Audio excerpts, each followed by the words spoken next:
지금 말씀드린 대로 주역을 먼저 하겠습니다. 주역은 진도상으로 계사편, 계사하편 6장을 할 차례. 지난 시간에 했나요? 아니 6장 7장 6장 할 차례죠? 네. 6장 책의 그 쪽수로는 406쪽, 우는 제 5장이라 우측이 5장이니까 그 다음에 자활 건곤 여기가 이제 제 6장이 되겠습니다.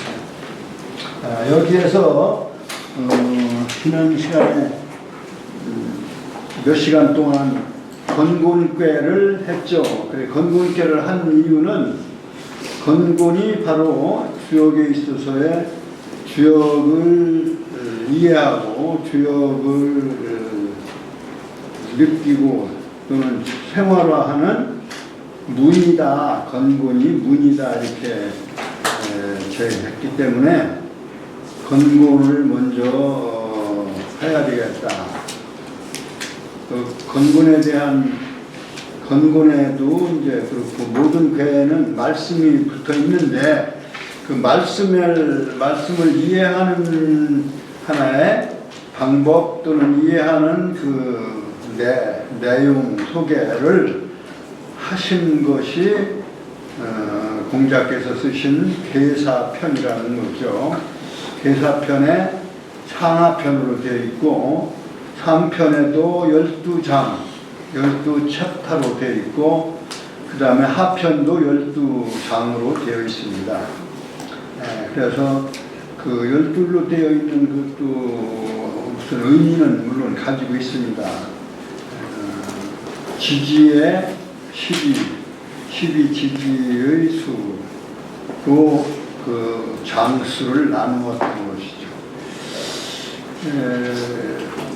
뭐 주역은 하나하나 설명은 다 하려면 뭐 그때 했고 또 조금씩 했습니다만은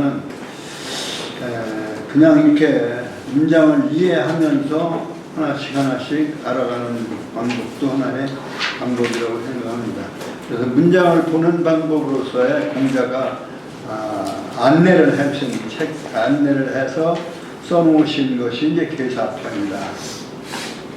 상편은 건곤에 대한 건곤으로부터 시작해서 말하자면 여의 선천후천이라는 개념이 나오는데 선천적인 부분을 위주로 한 그러한 계사 말씀이 상편이고 후천적 의미로서의 말하면 합덕되어지는 음양이 갈라서 자라는 것이 아니라 음양이 이제 자라서 이제 합덕되어지는 그런 후천적 의미를 가지고 있다 이렇게 볼 수가 있어요. 그냥 비유를 들면 씨에서 싹이 터서 자라는 과정이 상경 선천적인 거라면 그 다음에 그 다 자라서 꽃 피어서 열매를 맺는 그러한 것이 후천적 합덕의 논리다. 열매를 맺는 인간사로 말하면 남녀가 태어나서 남자 따로 여자 따로 태어나서 남녀가 각각 자라는 그것이 선천이라고 한다면 남녀가 합쳐서 말하자면 하나의 가정을 이루는 남녀 합덕의 논리, 합할합자 큰덕자 합덕의 논리가 후천적인 논리다. 그래서 상하경도 그런 의미가 있고요. 그 상하경의 그 괴효에 대한 말씀을 설명하는 것이 계사라고 했잖아요. 이제 그 계사에 대한 그것도 상편은 생장, 그 다음에 하편은 성수적인 의미를 갖는다. 이렇게 이제 보시면 되겠습니다.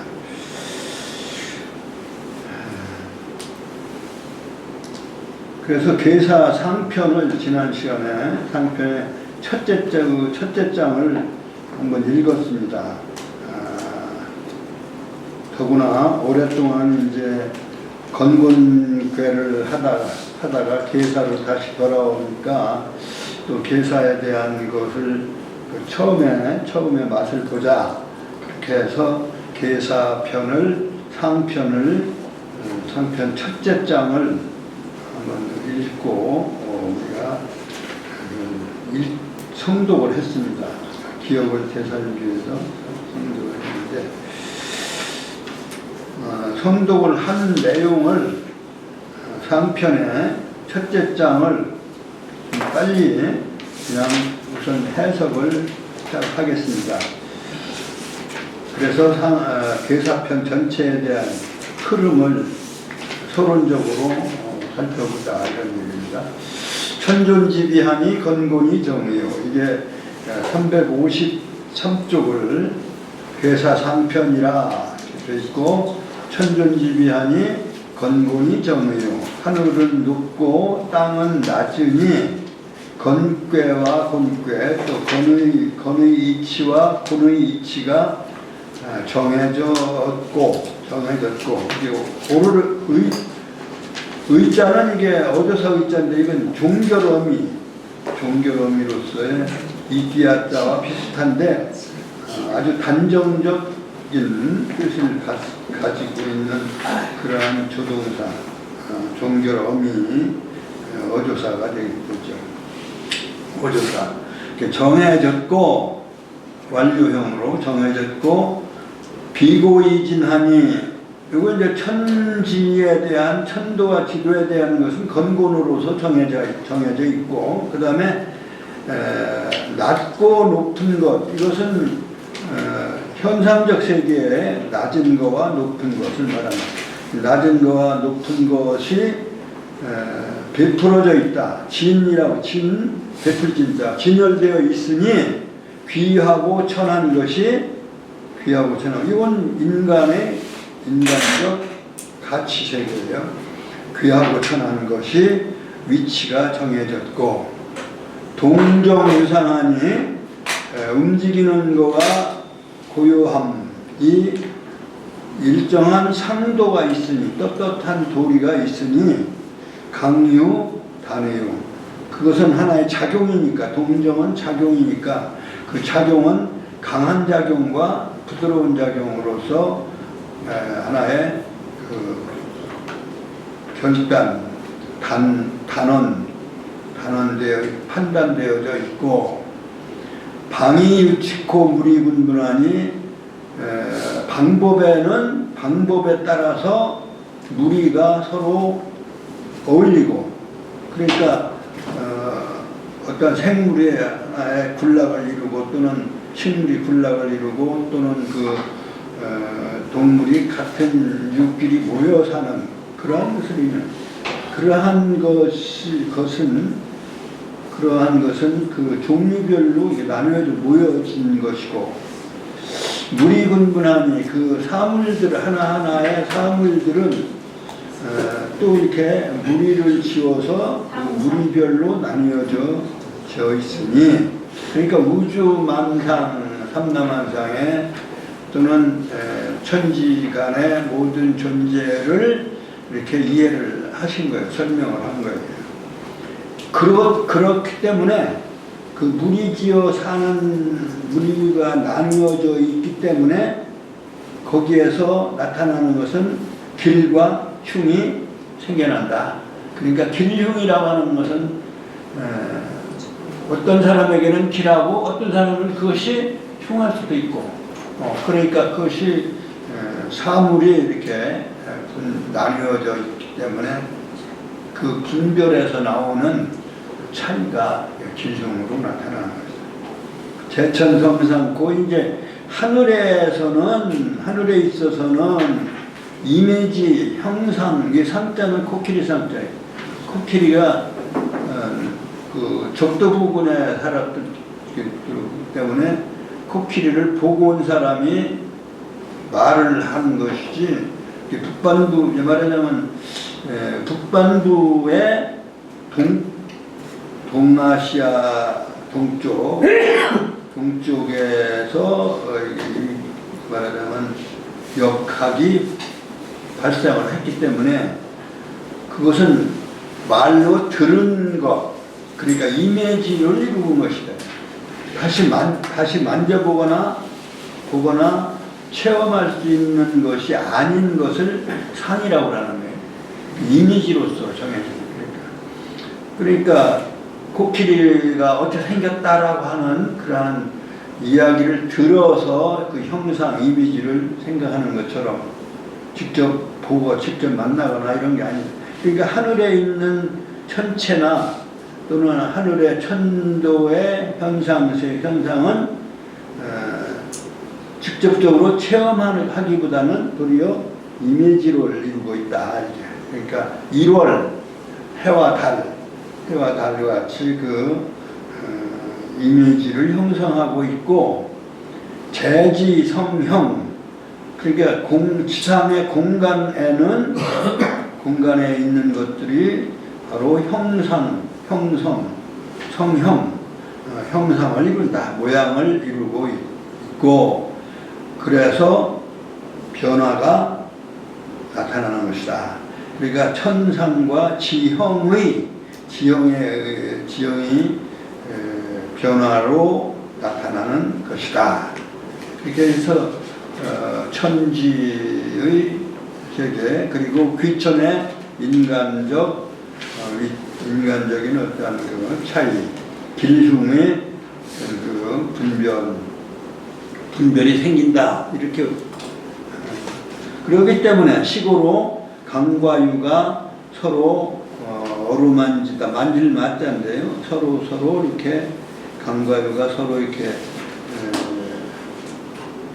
맞물려서 작용을 하게 되며, 그 다음에 팔괘 상탕하야, 팔괘가 서로 이렇게 말하자면 어떠한 그 변화의 탕자는 이게 이제 말하는 곤두박질을 치고 아래가 위로, 위가 아래로 이렇게 서로 이렇게 뒤바뀌어지는 끓는 모양, 그런, 그러니까 그릇에 물이 끓는 것처럼 이렇게 용숨 치는 그러한 관계로서 팔괘는 그러한 것을 이미지하고 형성한 것이다. 고진외정하며 이건 고동을 친다 이런 얘기예요. 북칠꽃자인데 고동 친다 이렇게 해석을 하는 거예요. 고동을 치어서 우레와 번개 이런 것들이 일어나며 윤택한 그 물의 작용에서 그것이 이제 비가 풍으로써 윤택하게 하고 화물을, 그 다음에 1월이 운행을, 이건 시간의 운행을 말하는, 시간의 운행하며 이러한 일서 한 번 춥고 한 번 더워서 그러한 하나의 변화, 시간적 변화까지를 설명하고, 그렇게 해서 건도가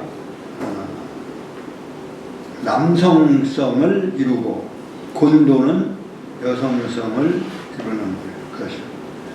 그래서 건은 천도는 그 큰 시작을 알리는 거예요.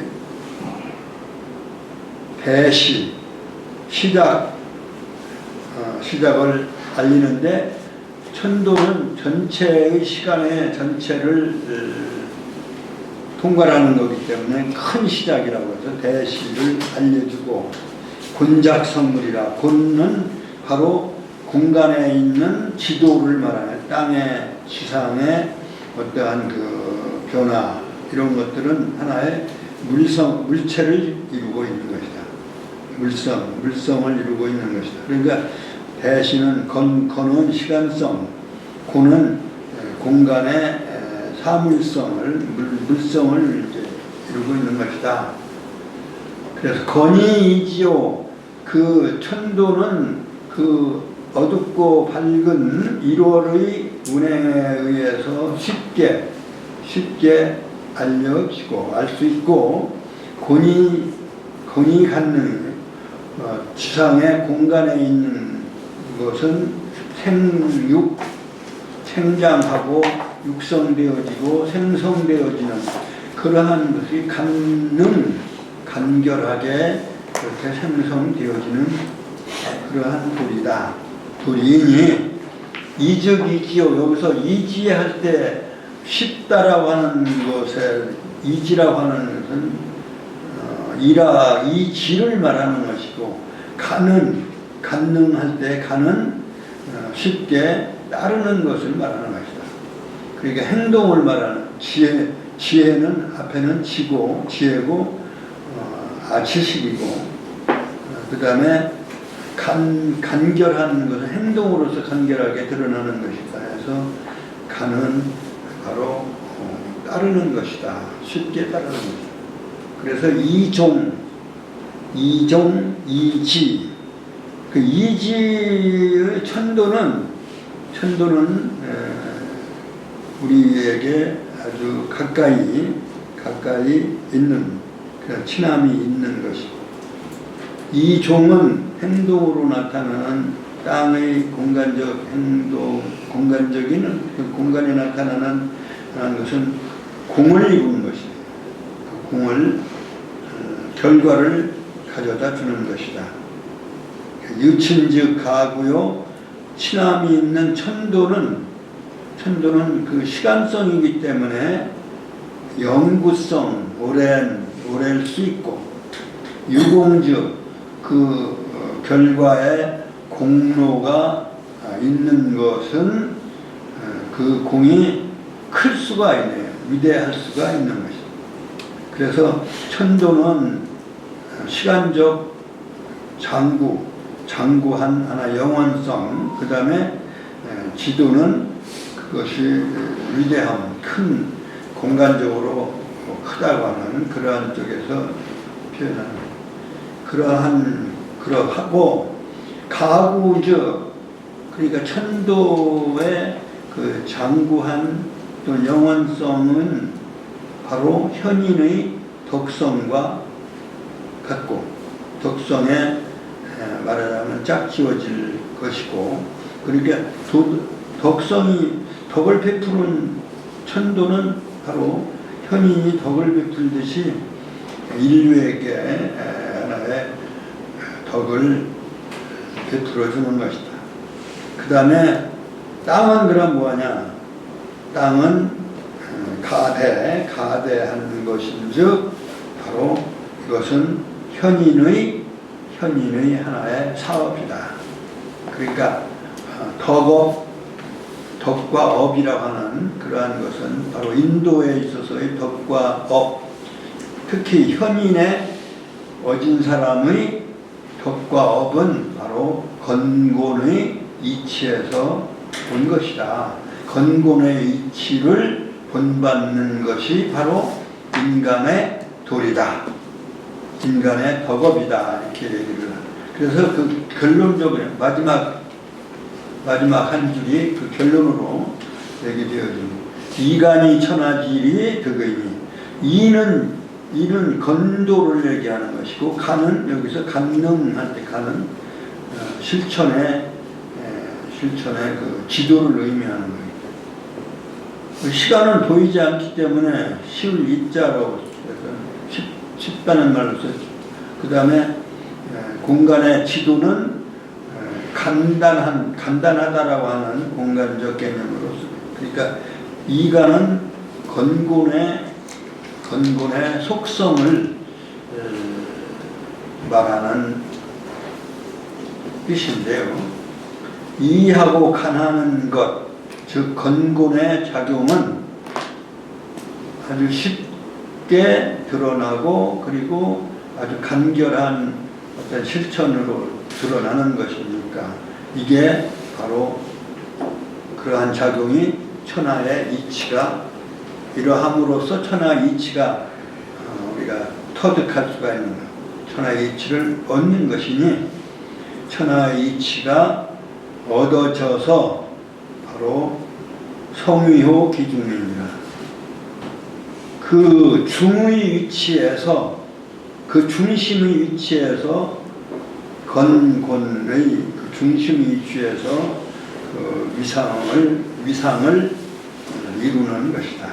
성위, 위치, 위상. 그러니까 여기서 중도라고 하는 것이 이제 건곤 시간 공간의 중심축. 이제 이걸 하도낙서로 말하면 하도의 건곤은 하도에는 50, 10과 5의 중심이 있는 10과 5란 말이죠. 10은 천도고 건을 의미하는 것이고 그 다음에 5는 지도를 의미하는 거죠. 그러니까 양효는 구라고 하는 것을 채십용구예요. 열을 채로하여 구작용을 하는 것이고 그 다음에 여기서 중이라고 하는 걸 설명드리는 거예요. 그 다음에 지도는 오를 그러니까 사방을 바탕으로 해서 중심까지 오가 그 말하자면 공간에 말하자면 최다 이거예요. 몸통이다 이거죠. 그것에서 하늘의 천도를 향해서 작용을 하는 것이기 때문에 최호 용육이다. 그러니까 두 가지 채십용구. 열에서는 열을 몸통으로 하는 천도는 아래로 작용하는 거예요. 그러니까 아홉으로 작용을 하고 지도는 오를 중심으로 바탕으로 하는 몸통으로 하기 때문에 하늘을 향해서 육작용을 하는 거예요. 그러니까 15의 몸통의 수도 15고 작용의 수도 구작용, 육작용이니까 합치면 15예요. 그래서 그것이 바로 주역에 있어요. 여기 중이라는 글자라고 나왔지만 하도낙서로 말하면 그 하도의 중심, 하도의 중심수다. 그래서 10과 5가 중심에, 그 10은 위에 있고 5는 밑에 있는 거예요. 그래서 10과 5가 기둥인 거예요. 16, 27, 38, 49로 사방작용을 하는 그것의 기둥이 핵심이 바로 10과 5다. 하도를 머릿속에 푸시는 그게 득이 천하의 이치를 얻어서 그 중에서 호자는 게 전치사라고 그랬죠. 그러니까 그 중에서 위치가 이루어지는 것 완료형으로서 종결어미로서 의자 그 중심에서 천지지도가 그 위치를 이루고 있는 것이다. 그러니까 글자로 해석을 지금 했지만 그 속에는 이러한 괴상의 논리나 수상의 논리가 숨겨져 있다. 그러니까 전체적으로 우리가 주역을 공부하는 데 있어서 그러니까 한 구절 한 구절 다 해석하기가 어려운데 그 이해를 돕기 위해서 공자가 쓰신 것들이 이제 10편의 시빅이라고 하는 날개, 몸통을 보호해주는 날개 입자를 써서 시빅이라고 하는 그 시빅 중에서 계사가 중요한 두 날개다. 상하 두 날개다. 그래서 이제 상편은 이제 대표적으로 이제 마치고 오늘 진도날 부분 406쪽에 그러니까 이 제1장에서 2장까지는 구체적인 괴상에 대한 괴상을 예를 들어서 설명을 한 부분.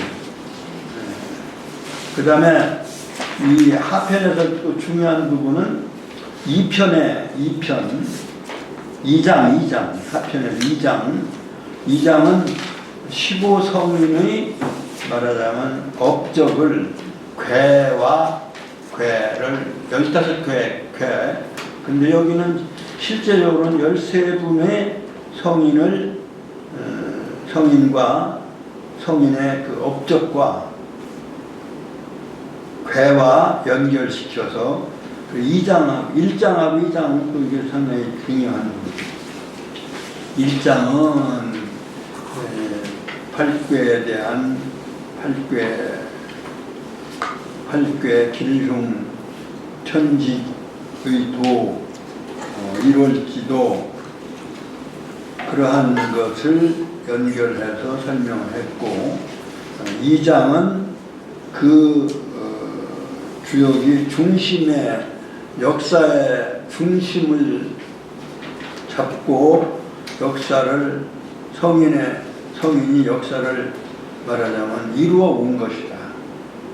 그래서 그 성인이 15분인데 두 분은 구체적으로 아주 그 초창기 문명의 인류 문명의 초창기 유소씨, 수인씨, 다시 말하면 지불 정착 문화를 열어주신 유소씨, 그 다음에 화식과 불을 이용을 열어놓으신 성인, 그래서 수인씨라고 불화변에 드디어 숫자 씁니다. 그 이제 그 빼고 13분, 그분은 이제 구체적으로 괴와 연결할 수 있는 아주 초기의 문명이기 때문에 문명이 시작된 아주 초기이고 구체적인 어떤 누구라고 하는 이름이 전해지지 않는 성인이에요. 그래서 그냥 유소씨, 수인씨.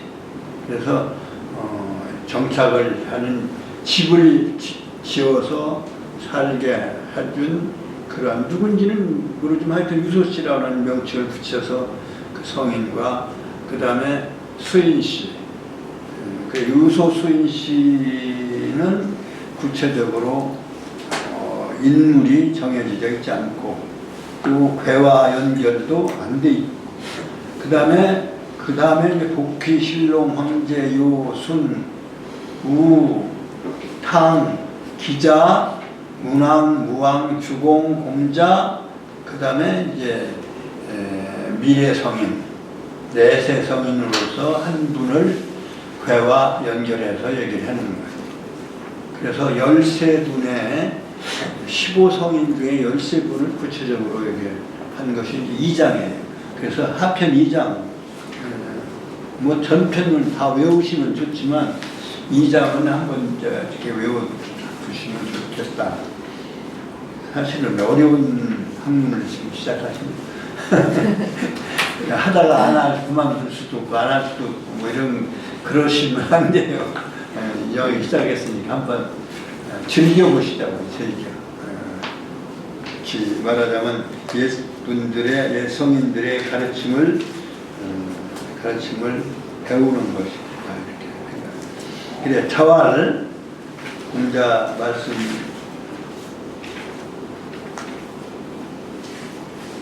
하시기를, 여기는 이제 공자가 당신이 쓰시면서 자활이라고 하는 말을 할 수 있느냐, 이런 하나의 기술적인 문제에 대해서는 좀 이론이 있어요.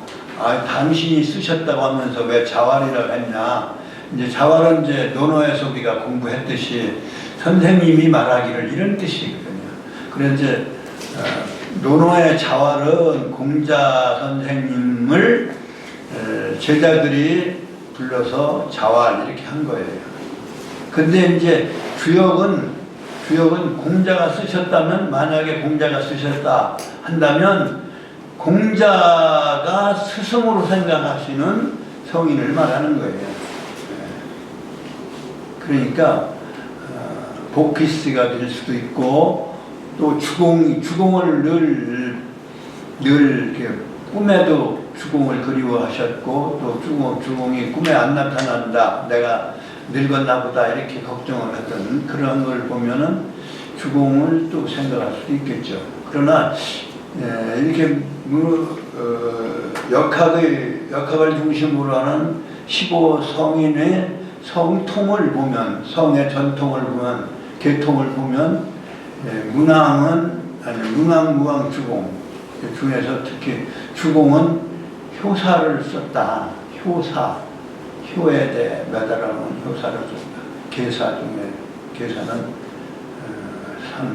괴사하고 효사인데 그 효사를 쓴 주공이기 때문에 주공을 꿈에 보고 만나서 말하자면 어떠한 영감으로 받았든, 또는 가르침을 받았든, 토론을 했든, 질문해서 받든, 하여튼 그러한 롤 모델로서 공자가 늘 주공을 말하자면 흠모하고 존경하고 했던 그러기 때문에 주공을 선생님으로 해서 말씀했다라고 할 수도 있어요. 가끔 몇 개 많이는 안 나와요. 가끔 나오는데 강조하기 위해서 한 것이다.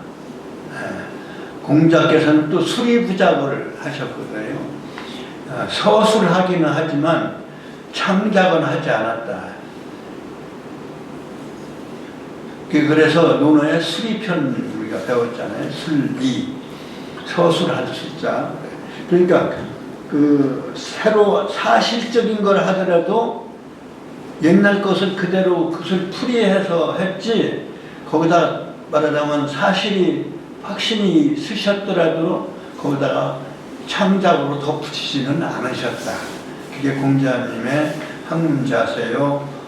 성인으로서의 후세의 군자들에게 가르침을 주신 그런 하나의 자세예요. 그렇기 때문에 여기서 자활이라고 하는 말은 그 앞에 성인의 말씀을 이렇게 성인의 말씀, 창작을 할 수 없고 성인의 말씀을 가르쳐 주신 말씀을 전하는 것으로 이렇게 풀이해서 전해 주시는 것, 이렇게 볼 수도 있어요. 그리고 강조하기 위해서 자활을 붙였다고도 볼 수 있다. 이런 설이 있습니다. 그러나 여하튼 면에 공자 말씀하시기를 건고는 기역지 문ян저, 건괴와 건괴, 우리가 지난 몇 시간 동안 공부하는 건괴와 건괴의 이치는 그 역으로 들어가는, 또는 역에서 나오는 문이다, 출입문이다, 이렇게 이제 문일 것인저. 이게 특할사자는 귀변에 쓰는 야자와 같이 썼다고 그래요. 원래는 이게 간사할 사자라요.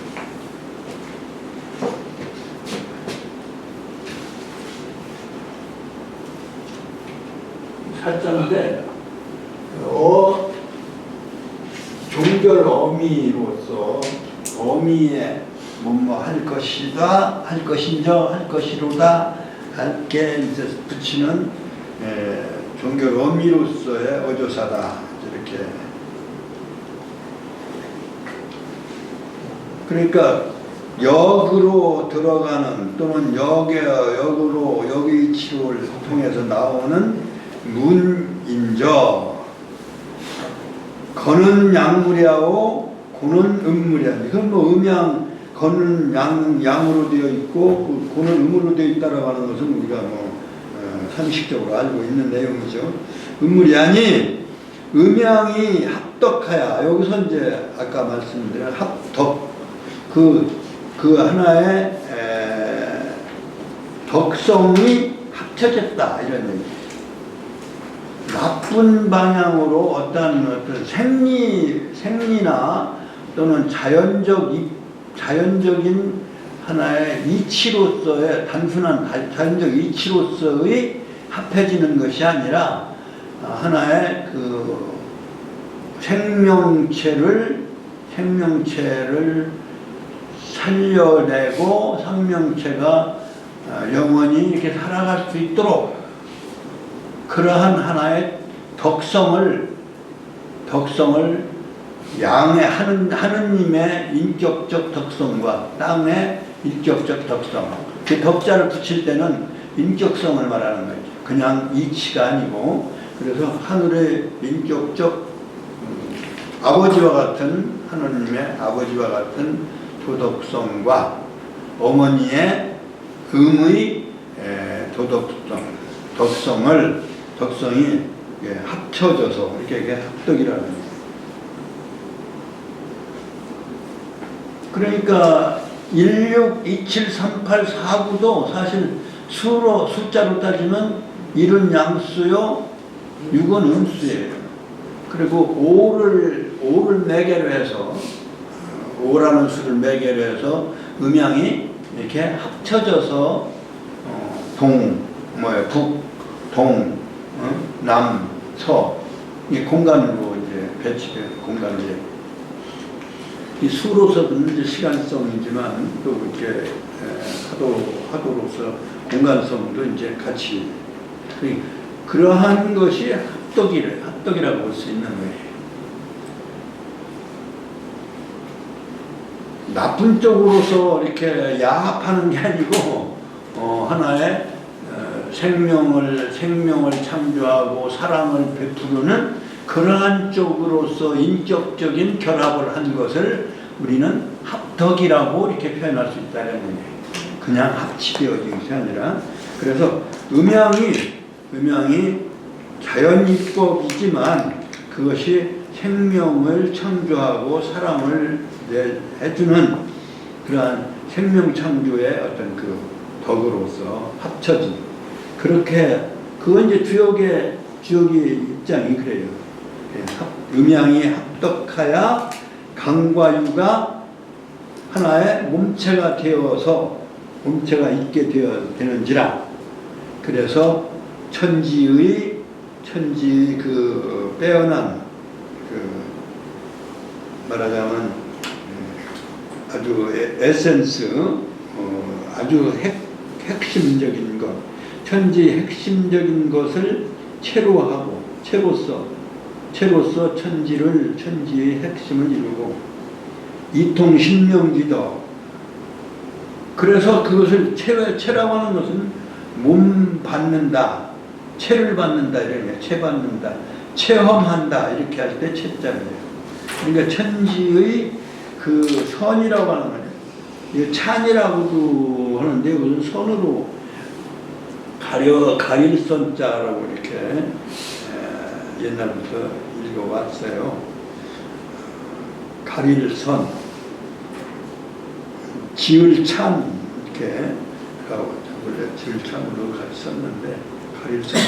그 천지의 그 아주 가려 뽑은 정수 그것을 체로서 했다 하였으며 신명의 덕을, 이게 이제 신명의 덕은 이제 요거 신격성을 의미하는 변화가 불쌍하고, 그리고 그 변화가 밝음을 밝혀주는 그런 변화, 그것이 이제 신명의 변화다 이렇게 보세요. 신명의 그러한 도덕적 그 말하자면 사랑, 덕분, 그 덕에 통하는 것이니, 그러니 기명이야 자비불월하나 그 칭명이야 그 기칭명이야 자비불러를 하나.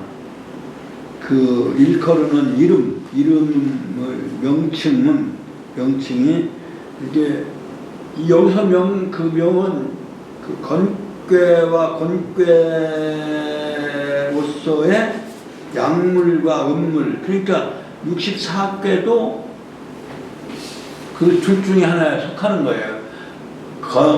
양의 궤도 있고 음의 궤도 있는 거예요. 똑같은 숫자로. 그러니까 64개를 딱 반으로 나누면 32개죠. 그러니까 32개 궤가 반은, 그러니까 32개 궤는 한편은 양이고 나머지 32는 음이로 이렇게 분류될 수가 있는 거죠.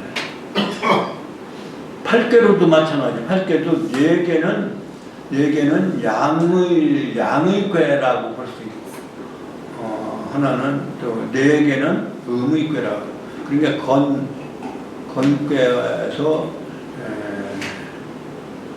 양으로 볼 수 있는 것은 이제 간상년 하나로, 감중년, 그 다음에 손하절, 아니 손하절이 아니라 진하력. 그러니까 양이 주동이 되어서 된 궤를 그 4개가 양의 궤고, 그다음 음이 주동이 된 음이 하나 끼어 있는 궤는 뭐예요? 태상절, 그다음에 감중년, 감중년 이허중, 그다음에 손하절. 그것은 이제 양이 아니라 음이 주동하는 궤이기 때문에, 그러니까 음으로 되어 있는 궤. 그래서 이건 음물이다 이렇게 얘기하시는 거예요. 그러니까 양 8개만 우선 예를 들면,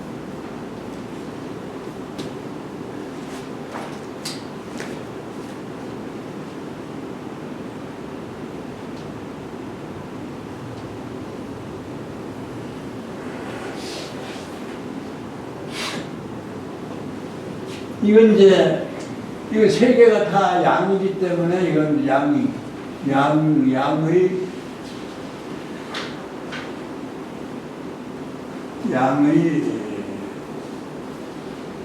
궤다 이렇게 보죠.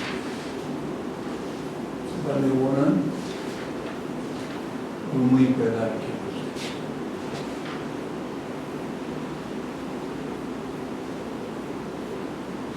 그러니까 이쪽은 양의 궤가.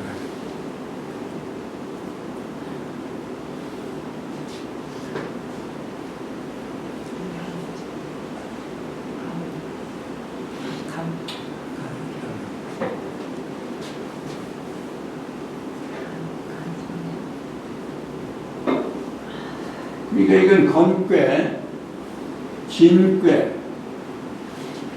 그 다음에 감괴, 그 다음에 여기 간괴. 이것은 양의 궤고, 이것은 이제 음의 궤는 음이 하나가 주동이 되어진.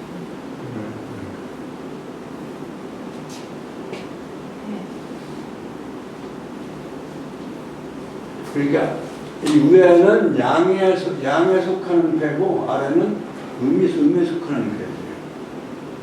이 혼자 둘이 있으면 이건 약해지는 거예요. 둘이 싸우거나 뭐 이렇게, 또는 그 여기가 하나가 주인이에요. 그래서 이게 주인이 음요이기 때문에 이게 음의 궤다. 이것도 음이 가운데 하나가 주인이지, 둘이 있으면 주인이, 말하자면 대통령이 둘인 것처럼 그렇게 되는 거예요. 하나일 때 그것이 주가 되는 궤라고. 그래서 음이 주가 되는 음이. 여기는 진괴,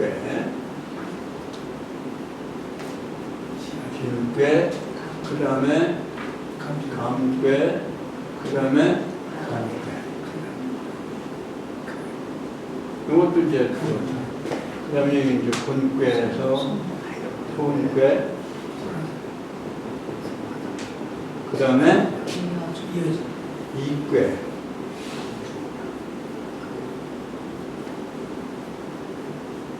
그 다음에 태괴. 그래서 건곤, 진감간, 진감간, 그 다음에 곤, 손, 이, 태. 8개만 해도 이렇게 나와. 그래서 그렇게 해서 이제 64께도 사실은 음괴와 양괴가 있는 거죠. 그래서 이러한 음양의 변화, 이렇게 섞여 있는 것 같지만 그걸 선을 넘지 않는다 이런 얘기. 그걸 자비불어를 하나 섞여 있으나 잡되게 섞여 있으나 말이 열리자는 그런데도 이런 얘기. 그런데도 넘지를 아니하니 아니하나 어계 기류엔 세세지엔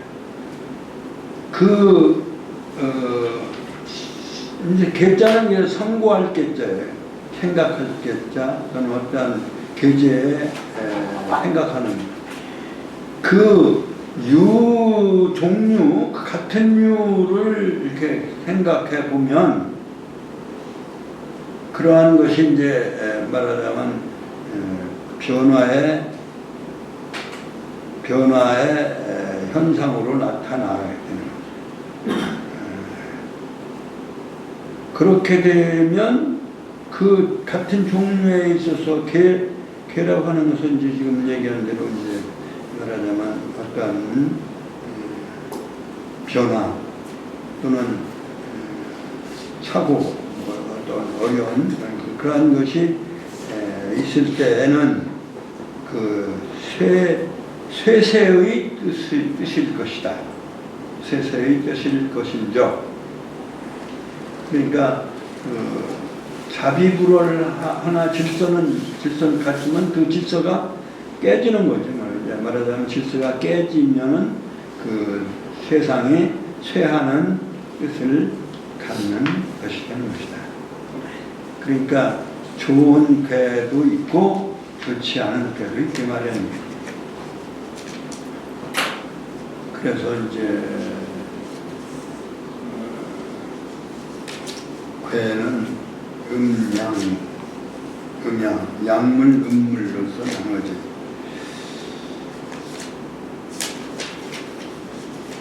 그러면 이제 대저, 이게 부역이라고 하는 얘기는 그냥 역이라고 하면은 역지문이 할 때는 그런 그때 역은 주역, 괴요 중심의 주역을 말하는 것이라면 부역은 괴효만이 아니라 역수적인 세계, 역수적인 역까지 말하자면 시간 위주의 역까지를 포함해서 전체적인 역을 말할 때 차원이 더 높은 역, 물론 역에 무슨 뭐 차원이 낮고 높고가 있는 건 아닌데 말하자면 주역은 괴효 중심이에요.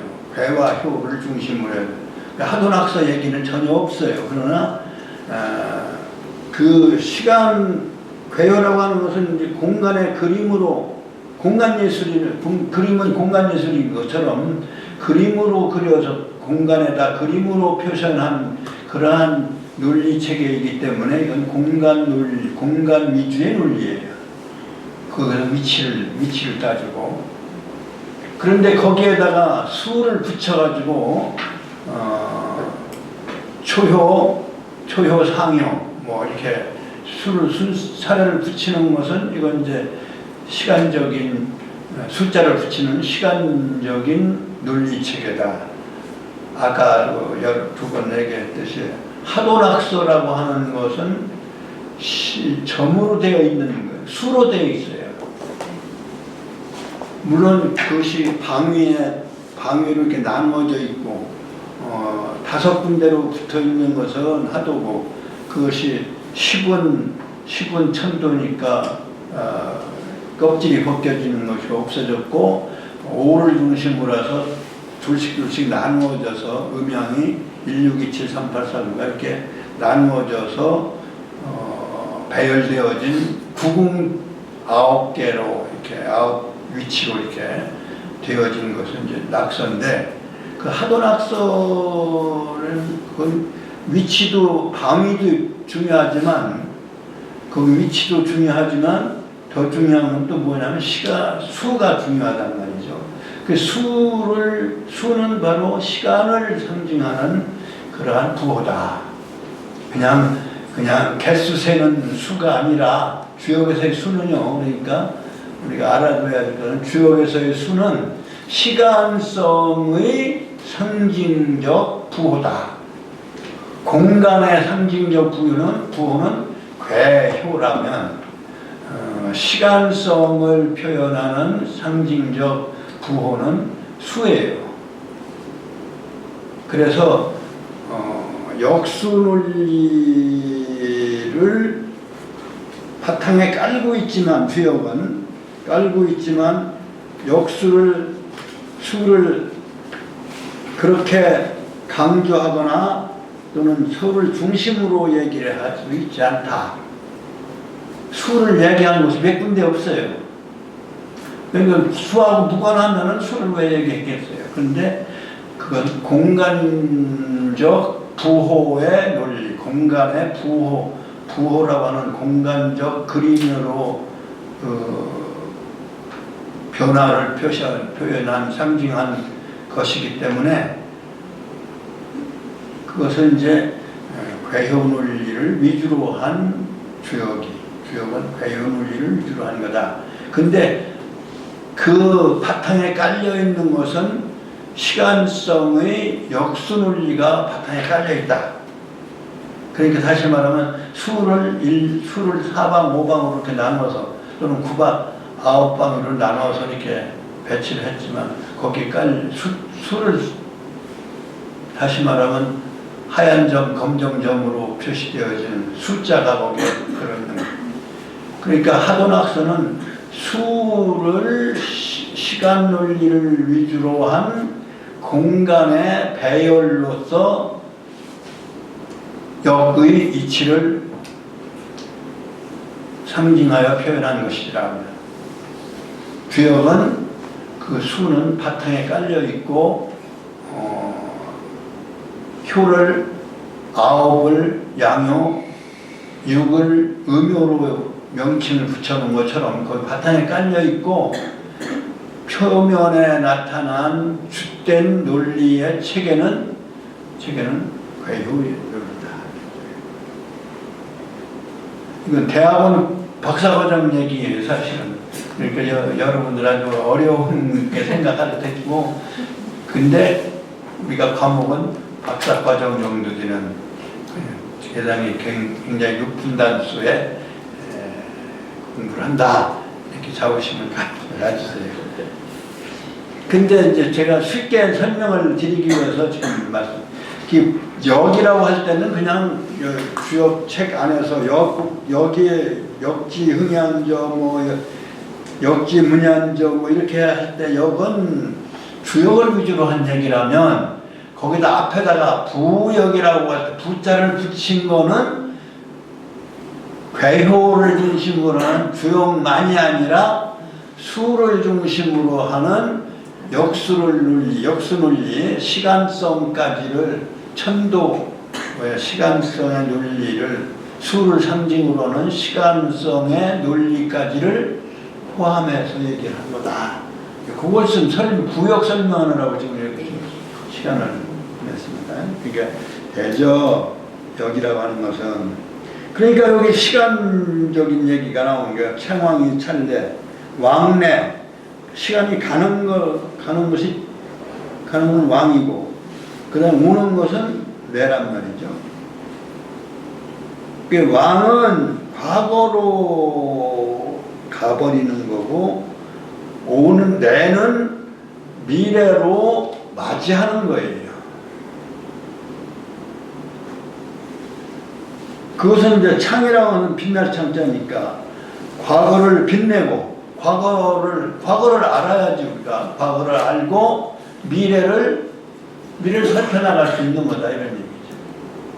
그렇죠. 그래서 창왕이 찰래라고 하는 말은 과거를 빛날 창자예요. 과거를 밝혀서 오는 것을 살피는 거다. 이제 그러다 보니까 우리가 이제 여기에서 우리 점 같은 것도 얘기가 되는 거예요. 점도 사실은 미래를 예측해보자는 얘기 아니에요? 그러면 과거의 어떤 그 사이클을 맞춰서 미래를 볼 수 있는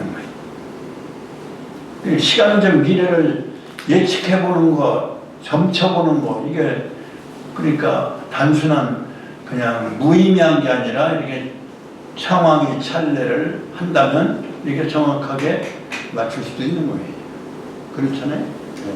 그러한 논리를 말씀하는 거예요. 그러니까 여기라는 것은 시간적 과거를 밝혀서 미래를 살펴내는 것이고, 그리고 공간적으로는 뭐냐면 미현천유, 아주 작은 것, 현미경 작은 것을 드러내서 보는 걸 현미경이라고 하잖아요. 미자는 이게 작은 미자예요. 아주 미생물, 아주 보이지 않는 세계가 드러난다. 나타날 현자에 드러나고, 천유, 요거는 목적이 그윽한 것, 그윽한 세계, 보이지 않는 세계다 이런 얘기죠. 우리가 사람이 죽으면 뭐라고 해요? 유명을 살리했다 할 때 그 유자가 이 그윽한 유자예요. 그 세계는 모르냐, 안 보이잖아요. 어둡고 안 보이는 거라. 그런데 주역은 이 미현천유를 한다고 보는 거예요. 할 수 있다고 보는 거예요. 그러니까 도통을 하면 보는 거지. 통하면, 이치에 통하면 아주 작은 것이 드러나고 어두운 유의 세계를 드러낼 천자에 천명할 때 천명 드러내며 개의당명하며 열어서 그 명분에 해당하게 바른 이름에 이름을 당해내며 변물하며, 그러니까 사물을 구별하는 변이라고 하는 분별할 변자예요. 이거 분별하는 거예요. 변물하며, 이게 변자가 이게 여기서 이제 우리가 매울 신자라고 되어 있지만 이건 시간적으로 열을 세워놓은 자리, 열을 앞에 세운 자리. 그러면 뭐예요? 그러면 8번째예요. 8번째. 가불, 병정, 무기, 경, 신이 이게 바로 이게 매울 신자예요.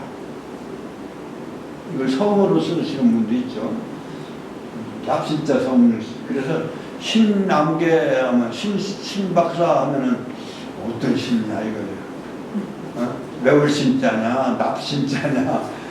이게 다 납신자도 육갑에 들어가는 글자고, 그러니까 지지지, 우리 지지. 납신자는 지지에 들어가는 글자고,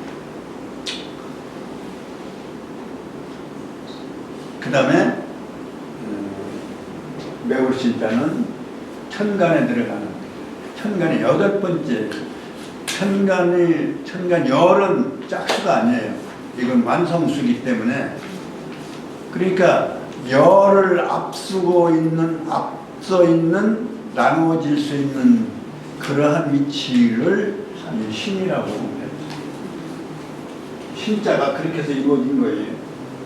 열을 앞선 나누어지는 짝수란 말이죠. 이게 팔이.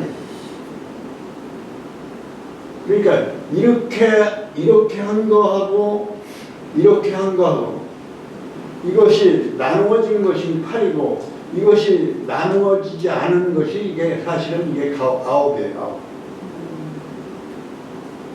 그러니까 홀수 나누어지는 수이기 때문에 이것이 네 것과 내 것을 나누어 가지면 이건 공적인 거예요. 이게 내 코라고 있죠. 이게 나눌 분자예요. 칼도자라면 칼로 나눈다는 얘기. 이것을 선칼도라도 이게 분계, 이것을 나눈다는 것이죠. 이게 팔자가 들어가면 다 나눈다는 것이죠. 그러니까 이게 나누어지는 수, 그러니까 10수 안에서 나누어지는 제일 높은 수가 8이란 말이죠. 그것을 칼로 두 가지 두 경우를 칼로 이렇게 잘라서 구별하는 거예요. 그러니까 분변할 변자예요. 콩이나 파시를 나누어 볼 줄 알아야 됩니다. 이런 여기에다가 말씀 원자를 넣어서 말로 옳고 그른 것을 구별해 주는 것이 뭐예요? 그게 말씀 변자예요. 그러한 말씀으로 그 죄인이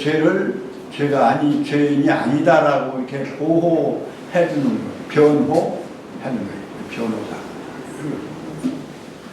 그러니까 요 말씀은 요 안에다가 말씀은 그리고 말로 구별해 놓은 거예요.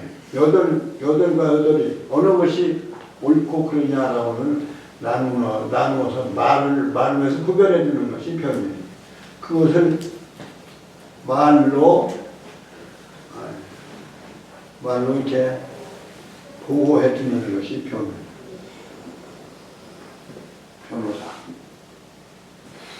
요즘 변호사 아주 많이 쓰이더라고요.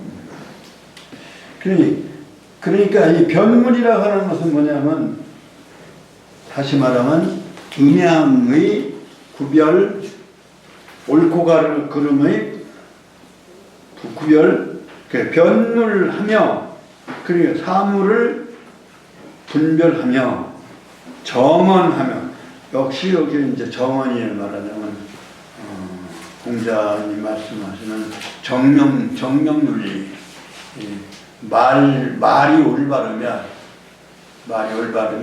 명분이 올바르다. 그래서 이름에 걸맞게 정명윤리. 말은 아버지면서 아버지 노릇을 못하면 그건 아버지가 아닌 거죠. 그러니까 군군 신신 부부 자자, 그게 이제 공자의 정명론이에요. 정치도 왕이면 왕을, 군이면 군 일을 하고, 신은 신 일을 하고, 아버지는 아버지 일을 하고, 아버지 노릇을 하고, 아버지 인격을 갖추고, 자식은 자식 인격을 갖추고, 그러한 명분을 다 갖췄을 때 세상이 바르게 되는 거예요. 그러니까 그러한 명분을 바르게 갖도록 하는 그런 말씀을 바르게 정사 그렇게 하며 바르게 말을 바르게, 명분을 바르게, 이름을 바르게, 말을 바르게 하며 단사하며 판단, 이게 단자는 끊을 단자예요. 끊을 단자는 그 가운데 실이 막 그냥 몇 개가 네 가닥이 들어가 있는데, 이거는 점이 없는 실사자는 끝이 없는 실이라고 그랬죠. 끝이 없는 실이 얽혀서 모르는 거예요. 그래서 판단한다는 말은 바로 이것을 비유해서 한 말이에요. 그 끝을 찾을 수 없는, 실머리를 찾을 수 없는, 실마리를 찾을 수 없는 것을 1도 1도로 딱 잘라가지고 거기서 실끈을 찾아내는 것이 그게 판단할 단자예요. 그게 여기 낡은 자예요. 낡은 자. 그러니까 끝이 없는 실구름이 들어있는 이걸 어디서부터 찾아서 어떻게 실을 쓰냐 어디서 잘라야 됩니다. 그래서 단언코 우리가 무슨 말을 딱 판단해서 얘기할 때 단언코 내가 단언코 얘기하는데 그냥 잘라 말하건대 그런 얘기예요. 잘라 말한다는 말을 쓰잖아요. 잘라서 말한다는 판단한다는 개념도 바로 이 단자다. 판단의 판자는 판단.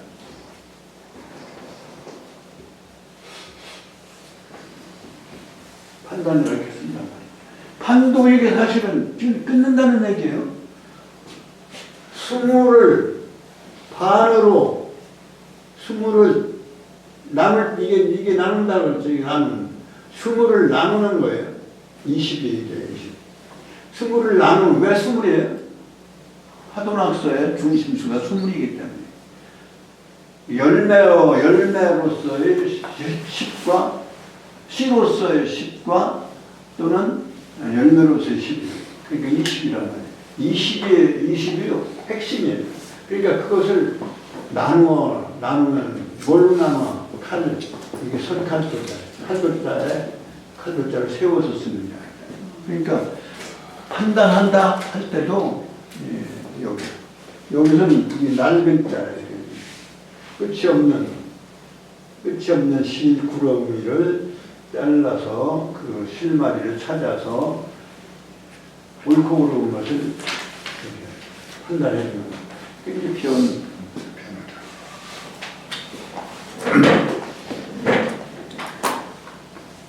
그렇게 해서 판단해서 말씀한 것이니 그러니까 역은 건곤의 시간 공간의 천도와 지도를 판단해서 안 보이는 세계까지 이렇게 상황 차례 시간의 과거와 현 미래 그리고 안 보이는 것을 드러내서 해서 개의당명하고 이름을 지어주고 그 다음에 물건을 분분해서 말씀을 바르게 하고 그리고 판단의 말씀을 하는 것이 곧 다 갖추어진 것이다. 어디에? 부역에.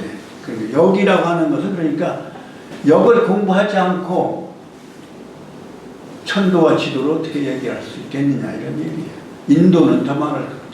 인도라고 하는 것도 천도와 지도의 그런 근거를 가지고 인도를 해명해내야지.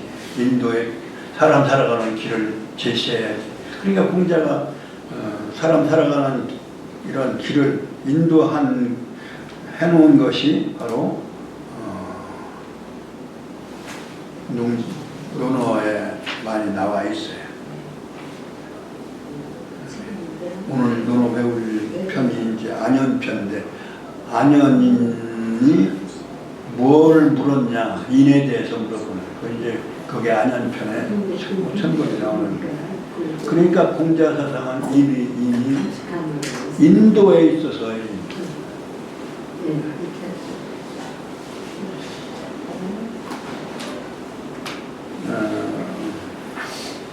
요